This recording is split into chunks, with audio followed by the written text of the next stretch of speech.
ওহ বন্ধুরা, কি গরম বলুন তো! উরি বাপরে, আপনাদের ওদিকে সব কেমন গরম? আমাদের আসানসোলে প্রচন্ড গরম, প্রচন্ড গরম।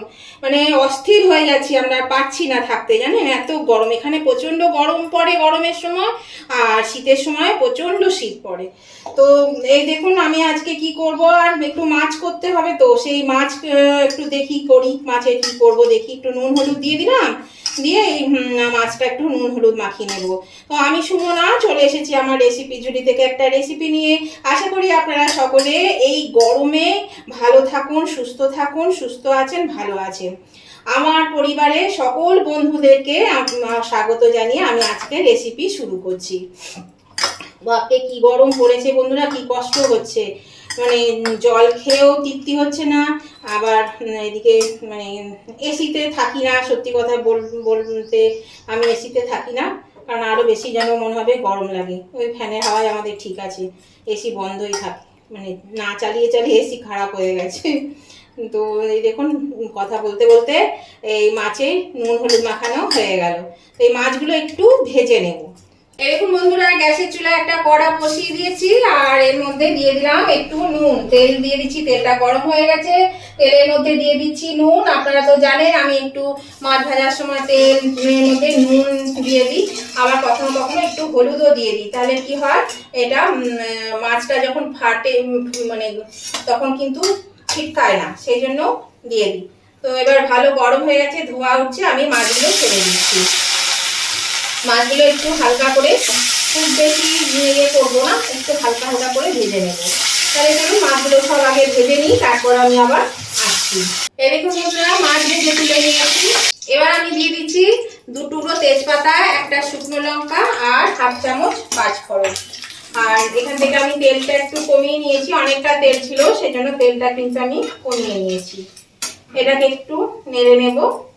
এখানে নিয়েছি 1 টেবিল স্পুন পেঁয়াজ বাটা আর 1/2 চা চামচ আদা বাটা। এটা আমি দিয়ে দিলাম এর মধ্যে। পেঁয়াজ যেটা রসুন, 1/2 চা চামচ রসুন বাটা, এটাকে আমি দিয়ে দিলাম। এটা একটু ভেজে নিই। এখানে দিয়ে দিচ্ছি 1 চা চামচ আদা বাটা আর 1/2 চা চামচ লঙ্কা বাটা। এখানে লঙ্কাটা বেশি ফাটবে না, সেই জন্য লঙ্কাটা খুব কম দিলাম। ঝালটা একদমই ফাটবে না, অল্প করে ঝাল দিলাম। এটাকেও আমি একটু মশলাটা কষিয়ে নেব। এই আজকে যে রেসিপিটা আমি বানাচ্ছি বন্ধুরা, সেটা আপনারা দেখতে থাকুন, ভিডিওটা স্কিপ করবেন না প্লিজ। এর আগেও আমি এই রেসিপি অনেক দিয়েছি, নানান ধরনের নানানভাবে দিয়েছি। তো এটাও আজকে আমি একটু অন্যরকম ভাবে করছি। আপনারা দেখেছেন এর আগের রেসিপিগুলো।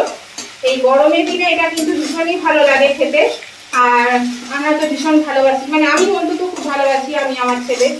তো আপনারাও আশা করি অনেকেই ভালোবাসেন এইটা খেতে। তো এত গরম, কোনো রেসিপি বানাতে ইচ্ছা করছে না, রান্নাঘরে ঢুকতে ইচ্ছা করছে না, ভীষণ বিরক্ত লাগছে রান্নাঘরে, মানে ঢুকতে হবে ভাবলে পরে। তো সেই কিন্তু কিছু করার নেই, কিছু তো রান্না করতে হবে, সবাই তো আছে বাড়িতে, আরো বাকি যারা তাদের জন্য তো রান্না করতে হবে। তো সেই জন্যই ঢুকতেই হচ্ছে, আর তার মাঝে মাঝে একটু রান্নাও করতে হচ্ছে। এখানে 1 চা চামচ ধনে গুঁড়ো, 1 চা চামচ জিরে গুঁড়ো দিয়ে দিলাম।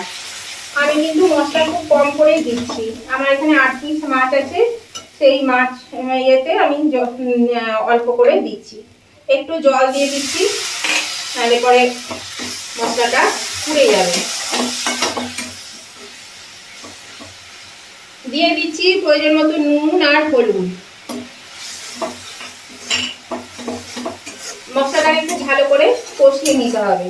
তো নতুন বন্ধু যারা আমার চ্যানেলে প্রথম এসেছে, তাদের কাছে আমার অনুরোধ, যদি এখনো চ্যানেলটা সাবস্ক্রাইব করে না থাকে, তাহলে অবশ্যই কিন্তু চ্যানেলটা সাবস্ক্রাইব করে আমার পাশে থাকবে, আর পাশে থাকা বেলটা অবশ্যই ক্লিক করে দেবেন।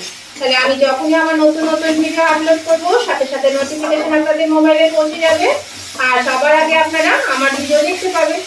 আর আমার উভয় বন্ধুদেরকে বলছি, যারা এতক্ষণ ধরে আমার ভিডিওটা এত গরমের মধ্যে আপনারা দেখছেন, যদি এখনো পর্যন্ত দেখতে দেখতে লাইক দিতে ভুলে গিয়ে থাকেন, প্লিজ একটু লাইক বাটনটা প্রেস করে দেবেন।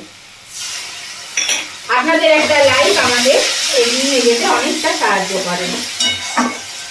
আর আজকের রেসিপিটা ভালো লাগলে, যদি খুব ভালো লেগে থাকে, তাহলে অবশ্যই কিন্তু আপনাদের বন্ধু বান্ধব আত্মীয় স্বজন সকলের কাছে একটু পৌঁছে দেবেন। তার জন্য প্রচুর পরিমাণে একটু শেয়ার করে দেবেন।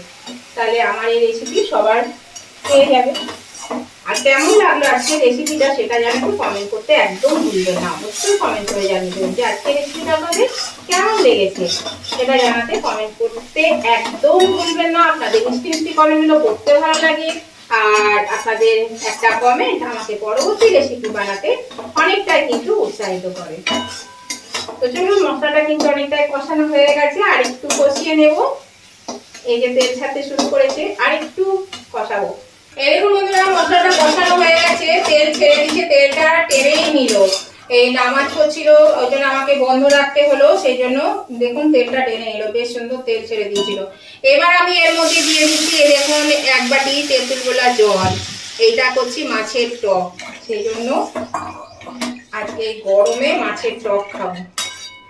তেঁতুল গোলা জল দিয়ে দিলাম। তেঁতুলটা না ভালো কাজ হচ্ছে না, নতুন তেঁতুল কিন্তু কাজ হচ্ছে না একদম।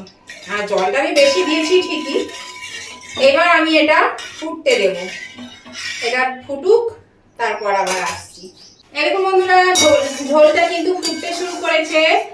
আর এবার আমি এর মধ্যে দিয়ে দেব, এখানে এই যে চিনি নিয়েছি, চা চামচে 4 চামচ চিনি নিয়েছি। আজকে কিন্তু টকটা কম হবে, মিষ্টিটা বেশি হবে। এটা কিন্তু বাঁকুড়া জেলার নাকি বিখ্যাত টক মিষ্টি। তো এবার আমি এটার মধ্যে দিয়ে দিচ্ছি ভেজে রাখা মাছ। তো কেমন লাগলো বন্ধু বলুন আজকের এই রেসিপিটা আপনাদের? আশা করি নিশ্চয়ই ভালো লেগেছে। তাহলে আপনারাও কিন্তু বানিয়ে খাবেন, এই গরমের দিনে টক খাওয়া খুবই ভালো, সেই জন্য অবশ্যই এইভাবে টক বানিয়ে খাবেন। আর এই যে ঝোলটা দেখছেন, এটা কিন্তু অনেকটা টেনে নেবে যখন ঠান্ডা হবে। তো এটা আমার গতকাল করে রাখার ইচ্ছা ছিল, যত মজবে তত কিন্তু টকটা খেতে ভালো লাগে। কালকে আর পেরে উঠলাম না, এই গরমের জন্য নানান কাজ ছিল, দিয়ে আর করতে পারলাম না। এটা 2-3 মিনিট ফুটিয়ে নেব। এই দেখুন বন্ধুরা কতটা ঘন হয়ে গেছে, দেখুন এখনই কতটা ঘন হয়ে গেছে, দেখেছেন? এই যে বললাম না ঘন হয়ে যাবে, তাও তো এখন ফুটছে, এতেই ঘন হয়ে গেছে। এবার আমি এর মধ্যে দিয়ে দেবো বন্ধুরা এই যে 1 চামচ ভাজা জিরে গুঁড়ো। ব্যাস এইটা দিলে পরে এই স্বাদটা কিন্তু দারুণ হয়ে যাবে, আর কিচ্ছু লাগবে না, আর এই দিয়ে ভাত খাওয়া হয়ে যাবে। তবে এটা যদি ঠান্ডা হতো না, দারুণ খেতে হতো। মানে একদিনে পুরনো যদি টক হয়, 2 দিন 3 দিন একদিন তা একদম জমে যায়। এই দেখুন কি সুন্দর হয়েছে। আমি এবার গ্যাসটা অফ করে দিচ্ছি, দিয়ে আমি এটা তুলে নিচ্ছি। এই দেখুন তুলে নিচ্ছি একটা পাত্রের মধ্যে, আমি এটা তুলে নিচ্ছি। এটা খেতে দুর্দান্ত হয় বন্ধুরা, আপনারাও কিন্তু একবার করে দেখুন, আপনাদেরও ভালো লাগবে খেতে। আর কতটা ঘন হয়েছে দেখুন, এটা আরো ঘন হয়ে যাবে, জানেন? এটা আরো ঘন হয়ে যাবে, যত ঠান্ডা হবে তত ঘন হবে। দেখুন ফুটতে ফুটতেই কিন্তু ঘন হয়ে গেছে, তাহলে ঠান্ডা হলে তো হবেই। সেই জন্য বলছি একবার এরকম খেয়ে দেখবেন, এই মিষ্টি মিষ্টি আর এই টকটা দারুণ লাগে খেতে। দেখুন আমি এটা তুলে নিলাম। এই দেখুন বন্ধুরা আমি নামিয়ে নিয়েছি, আর এটা দেখুন দেখতে কতটা সুন্দর হয়েছে, আর খেতেও কিন্তু দারুণ দারুণ হয়, খেতে খুব ভালো লাগে। যারা টক পছন্দ করেন তাদের তো ভীষণ প্রিয়। তা আমি যেমন টক পছন্দ করি, তো সেই জন্য আমার ভীষণ ভালো লাগে, আমি প্রায়ই করে থাকি এরকম মাছের টক। তো আপনাদের ভালো লাগলে নতুন বন্ধুরা সাবস্ক্রাইব করে আমার পাশে থাকবেন, আর পাশে থাকা বেলটা কিন্তু অবশ্যই ক্লিক করে দেবেন। আর আমার উভয় বন্ধুরা কিন্তু লাইক শেয়ার কমেন্ট করতে ভুলবেন না। তো আজকের মতন আমি ভিডিওটা এখানেই শেষ করছি। আবার আমি নতুন ধরনের নতুন কোনো ভিডিও নিয়ে চলে আসবো। ততদিন আপনারা ভালো থাকবেন, সুস্থ থাকবেন। Tata, bye bye.